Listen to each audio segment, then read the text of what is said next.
বাদাম খাওয়াই দিতেছে। কি বলেন এগুলা? সত্যি কথা ভাবি, আমার দুই চোখ দিয়ে দেখে আসছে। আমার হাজবেন্ড তো অফিসে গেছে। কি বল, ফোন দেন, জিজ্ঞাসা করেন ফোন দিয়া। গ্রিন মডেল আছে, তারপর আবার বললেন এইরকম এইরকম বসে রয়েছে ভাবি। উনি সকালে ঘুম থেকে উঠে একটা ম্যাচ নিয়ে বেরোয়, তারপরে গিয়া প্রত্যেক সংসারে একটু করে ফায়ার করে দিয়ে আসে। ওনার ডিউটি এটা।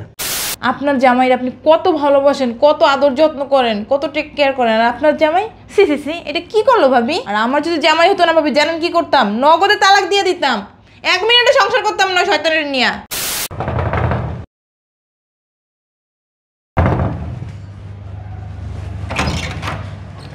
আরে ভাবি আসেন, ভিতরে আসেন। ভালো আছেন? হ্যাঁ, আপনি কেমন আছেন? আর বললেন না ভাবি, আমি কি আর ভালো থাকতে পারি? আপনার জন্য আমার অনেক কষ্ট হয়, জানেন না। আমি এই এলাকার ভিতরে আপনারই অনেক ভালো জানি। আপনার কষ্টে এতক্ষণ আমি কান্না করছি, জানেন না। আমার তো কিছু হয়নি। হয় নাই? যদি শুনেন তাহলে আপনি দেখেন অজ্ঞানে পড়ে যাবেন গা ভাবি। শোনেন, আসেন বসেন। গেছিলাম আমি একটু ঘুরতে আমার জামাইয়ের নিয়ে, গ্রিন মডেল। ওইখানে যে কি দেখি জানেন? কি? শুনলে তো আপনি আকাশ থেকে পড়বেন। কি দেখছেন ভাবি? আপনার জামাই আছে না, হ্যাঁ। একটা মেয়ে, তা অল্প বয়স হবে, আপনার থেকে দেখতে অনেক সুন্দর। দেখি আপনি তো একটু মোটা, মেয়েটা অনেক সুন্দর, অনেক স্মার্ট। আপনি তো সারাদিন মেকআপ করে থাকেন, কিন্তু ওই মেয়েটা ন্যাচারাল অনেক সুন্দর। বাদাম খাওয়াই দিতেছে। কি বলেন এগুলা? সত্যি কথা ভাবি, আমার দুই চোখ দিয়ে দেখে আসছে। আমার হাজবেন্ড তো অফিসে গেছে। কি বল, ফোন দেন, জিজ্ঞাসা করেন ফোন দিয়া। গ্রিন মডেল আছে, তারপর আবার বললেন এইরকম এইরকম বসে রয়েছে ভাবি। ওইগুলো দেখা ভাবি আমি পারি না, মাটি ফাঁক হয়ে গেলে ভেতরে ঢুকে যায় ভাবি, জানেন না। তখনই আপনার কথা মনে পড়ছে, আমি যে কি কান্না কানছি গ্রিন মডেল বসে। পরে আমার জামাই সহ্য করতে না পারে আমার বাসায় নিয়ে আসছে। এতক্ষণ আমি কান্নাই করছি। এই মাত্র আমি কই যাই ভাবি রে বইলে আসি, ভাবি সংসারটা ভেঙে যাক, আমি চাই না। আপনার আমি কি কম ভালোবাসি ভাবি বলেন? আমি কি আপনার কখনো খারাপ চাই? আপনার জামাইয়ের আপনি কত ভালোবাসেন, কত আদর যত্ন করেন, কত টেক কেয়ার করেন, আর আপনার জামাই সি সি সি এটা কি করলো ভাবি? আমার তো ভাবতে আর অবাক লাগতেছে। আপনার মেয়ের বয়সী হবে ভাবি। আর আমার যদি জামাই হতো না ভাবি, জানেন কি করতাম? নগদে তালাক দিয়ে দিতাম, 1 মিনিটে সংসার করতাম না শয়তানের নিয়া। আর আপনি তো ভাবি কীভাবে সহ্য করে রয়েছেন আল্লাহই জানে। একটা কথা বলেন তো, আমি কি আপনার থেকে সুন্দর? আপনার জামাই ওই দিন আমাকে কী বলে জানেন? ভাবি আপনি না অনেক সুন্দর। আমি যে কি লজ্জা পাইছি, পরে আর নিচে নামিনি, উপরে উঠে গেছি। আপনার জামাই তো চরিত্র ভালো না মনে হচ্ছে, জানেন না ভাবি। আপনার জামাই কিভাবে বাঁকা চোখে আমার দিকে তাকায়, আমার অনেক লজ্জা লাগে। কই গেছিলা তুমি? হ্যাঁ, কি জিজ্ঞাসা করি আমি? কই গেছিলা? হ্যাঁ, অফিসে। অফিসে গেছিলা? হ্যাঁ। না মাইয়া লোকলা পার্কে ঘুরতে গেছিলা? কোনটা? এদিকে তাকাও, আমার দিকে। ভাবি তাহলে থাকেন আপনারা, আমি যাই। হ্যাঁ, কোথায় যাবেন? বাসায়। বসেন। না ভাই, আসলে তরকারি বসে না, বসেন, একটু কফি খেয়ে না যান। না, অন্য একদিন। না, আজকে খেয়ে যান। না বসেন থাক। প্লিজ, দেখছেন আপনাকে রিকোয়েস্ট করতেছি। আমি বাসায় জীবন যেতে দেয় না। বসেন। কেন, কোনো কাজ আছে? না, ওনার মতো এরকম একজন বিশ্ব সুন্দরী যদি বসা থাকে পাশে, তা আমি যে অফিস করে কষ্ট করে আসছি না, আমার ক্লান্তিটা দূর হয়ে যাবে। বসেন, এরকম করতে হবে না, বসেন। না থাক। না না, বসেন। আচ্ছা না, বসেন কি সমস্যা কি তোমার? হ্যাঁ, প্লিজ, একটু বসেন। দেখেন আমার কাছে এসে কথা বলবেন না। বসেন, আপনার করলে উঠবো আমি। সরি ভাইয়া, আসলে যাই। বসেন। কখন কোথায় কিভাবে কোথায় কোথায় ধরি আপনাকে, কোথায় কোথায় তাকাই, এগুলি বলেন নাই? নাউজুবিল্লাহ, কি বলেন এগুলো? না, এগুলি বলেন নাই তোমারে? ভাবি তারপরে যে রাস্তায় মেয়েদের দিকে তাকিয়ে থাকি, মেয়েদেরকে নিয়ে রিক্সায় ঘুরতে থাকি, এগুলিও বলছেন না? বলে নাই তোমার? এগুলা করো না? বলছে কি না? এগুলা কইরা বেড়াও প্লিজ বলো যে লজ্জা করে না? আমার একটু বলতে দাও। ভাই এই কথাগুলি কি বলছে কি না উনি? উনি না বলে থাকলে আমি বলে দিতেছি তোমারে। বলছেন? কি ভাই? আজকে সকালে ঘুম থেকে ওইটা কতজনের বাসায় গেছেন? আমি? হ্যাঁ। না, কারো বসে যাই নাই তো। এই বিল্ডিংয়ের মানে কোন কোন ফ্ল্যাটে গেছেন? যে 5টা ভাবির কাছে গেছিলাম, 5জন ভাবি। মানে 5 ঘরে আগুন অলরেডি জ্বালাই দিয়ে আসছেন নাকি? কি বলেন এগুলা? আমার ঘরটা কয় নাম্বার? শেষ। উনি সকালে ঘুম থেকে উঠে একটা ম্যাচ নিয়ে বেরোয়, তারপরে গিয়া প্রত্যেক সংসারে একটু করে ফায়ার করে দিয়ে আসে। ওনার ডিউটি এটা। খুচা মেয়েরা কথা বলেন কিসের জন্য?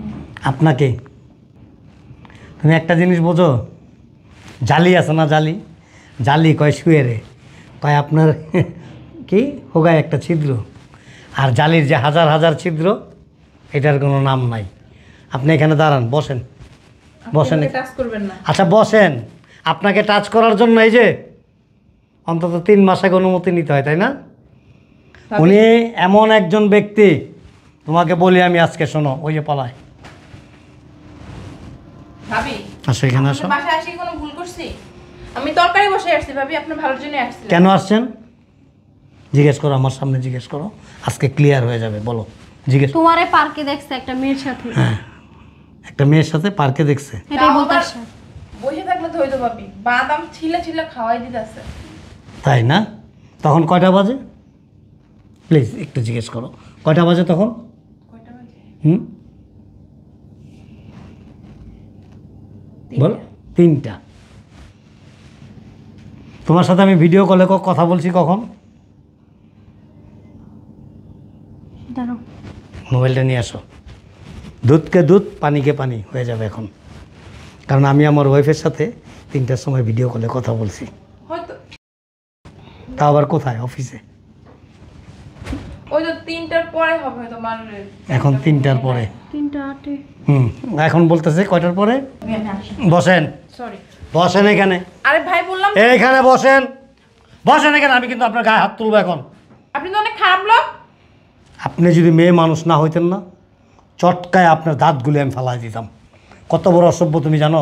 রমজান সাহেবের ওয়াইফকে, রমজান সাহেব যেদিন আমাদের বাসায় বৈশা গল্প করতেছে, তুমি আবার ওই যে কী যেন ভাইজা দিলা ওনাকে, খাইলো এখানে বসে আমাদের সাথে। আর উনি রমজান সাহেবের ওয়াইফকে গিয়ে বলছে, উনি ওই যে উকি দিয়ে গেল, মনে আছে তোমার? ওনার ওয়াইফকে গিয়ে বলছে, আপনার হাজব্যান্ডরা দেখলাম একটা মেয়েকে নিয়ে ফাস্টফুডের দোকানে কী যেন খাইতেছে। আর রমজান সাহেব বাসায় গেছে পরে ওনার ওয়াইফের সাথে এমন দ্বন্দ্ব লাগছে, মানে ভয়াবহ পরিস্থিতি। পরে আমাকে ফোন দিয়ে বলছে, ভাইয়া আমি না আপনার বাসায় ছিলাম। হ্যাঁ, তা আপনার ভাবি বলতেছে আমি নাকি কোন মেয়েকে নিয়ে ফাস্টফুডের দোকানে ছিলাম। কে বলছে? পরে ওই যে বলছে চিকন মহিলাটা, উনি। আর ওনার তো ওই এলাকায় পুরা চিকনি মহিলাগুলো সবাই চিনে। ওনার কাজ কি জানো? উনি রাত্রে ঘুমানোর সময় ছোট্ট গিরাল একটা বাঁশ বালিশের নিচে নিয়ে ঘুমায়, সকালে উঠা কার পাশা দিয়ে এটা দিব। ওনার কাজ, ওনার ডিউটি হইলো এটা। কার সংসারে অশান্তি লাগাবে, কার স্বামী কিভাবে তাকায়। এই যে এখানে বসেন, দেখেন বসেন। বাচ্চা কান্না করে। বসেন। বাচ্চা এখন আপনার আর একটা পয়দা করে দেবো আমি। আপনি মানুষ চিনেন? কার সাথে কি বলেন? হ্যাঁ, আপনি আমাদের সুখের সংসারের মধ্যে কেন আগুন লাগাইতে আসছেন বলেন? আপনার ঘরে একবেলা খাইতে গেছিলাম আমি কি? কোথায় আসি? কি আপনি আসেন? আপনি প্রায় সময় এখানে আইসা ওই দিনও আমি ভালো মানুষ, আমার স্ত্রীকে আমি রেখে বাইরে গেলাম, আমি বাইরের থেকে আসছি পরে আমার সাথে তুমুল ঝগড়া। এই দেখেন এখানে কতগুলো গাছ ছিল, গাছগুলো সব ফেলাই দিছো, সব ফেলাই দিছে। অথচ ও পছন্দ করে গাছগুলি বাণিজ্য মেলার থেকে কিনে নিয়ে আসছে। আমি কি করবো, নাচবো এখন? আপনি কেন বলছেন? ওই দিন আপনি বইলা গেছেন যে আমি কোন মেয়ের সাথে নাকি ওই যে মোড়ে দাঁড়ায় দাঁড়ায় চটপটি আর ফুচকা খাইছি। অথচ ওই দিন আমি ওদের বাসায় দাওয়াত খাইতে গেছি। যদি এই ডকুমেন্টসগুলি আমার কাছে না থাকতো, আমাদের মধ্যে বিচ্ছেদ ঘটে যেত। আপনি বউর রেখে আপনি দাব খেতে গেছেন। জিজ্ঞেস করেন, জিজ্ঞেস করেন। ওর মা আমাকে ডাকছিল, আমি গেছি কিনা জিজ্ঞেস করেন। ও তো বাস্তব সাক্ষী এখানে দাঁড়ানো।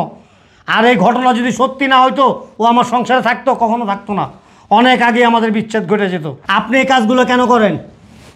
আরে ভাই সরি, আমি আসলে মিস্টেক হয়েছে। আপনার মতোই দেখতে পাশের পাশের ওই আঙ্কেলে না? হ্যাঁ, এখন মনে পড়ছে, আঙ্কেলকেই দেখছি। আপনার স্বামী আরও 2টা বিয়ে কেন করছে জানেন? কি? কেন করছে? 2টা বিয়ে মানে? হ্যাঁ, আপনি তো মানুষের ঘরে আগুন লাগান, মানে মিথ্যা কথা বলি। আর আমরা সত্য যাই না, কখনো বলি না। আমার জামাই 2টা বিয়ে করছে? আপনার এই দাঁড়ান, পরে যান। আপনার হাজবেন্ডের আরও 2টা বউ আছে। একটা ওই যে জিগাতলার মোড়ে বাসা নিছে, আর একটা হইলো আমাদের যে মানিকনগরে, আজকে দেখেন। মানিকনগর পুকুর পাড়ে 27/3 ওইটার দোতলায় থাকে। কেন বিয়ে করছে জানেন? আপনার দুঃখে, আপনার কষ্টে। আপনি সারাটা দিন ঘুরা ঘুরা ঘুরা ঘুরা কার স্বামী কি করে, কার বউ কি করে, কে কার দিকে তাকায়, কার ঘরে কেমন আছে কি আছে, এগুলি নিয়ে ঘুরেন আর মানুষের সংসার অশান্তি করেন। এই জন্য আপনার স্বামী আরও 2টা বিয়ে করছে। ভাই একটু থামেন, আমি রাগ কন্ট্রোল করতে পারছি না, বাসা থেকে আসি। যান। শয়তানের বাচ্চা, আমার এখানে বিয়ে করছিস তুই? শোনো, আসলে তার স্বামী বিয়ে করে নাই। সে মানুষের ঘরে আগুন লাগায় না, আজকে তার ঘরে একটু দিয়ে দিলাম, এখন জ্বলতে থাক। আমরা এই ফাঁকে একটু ঘরে গিয়ে আরাম করি, আসো।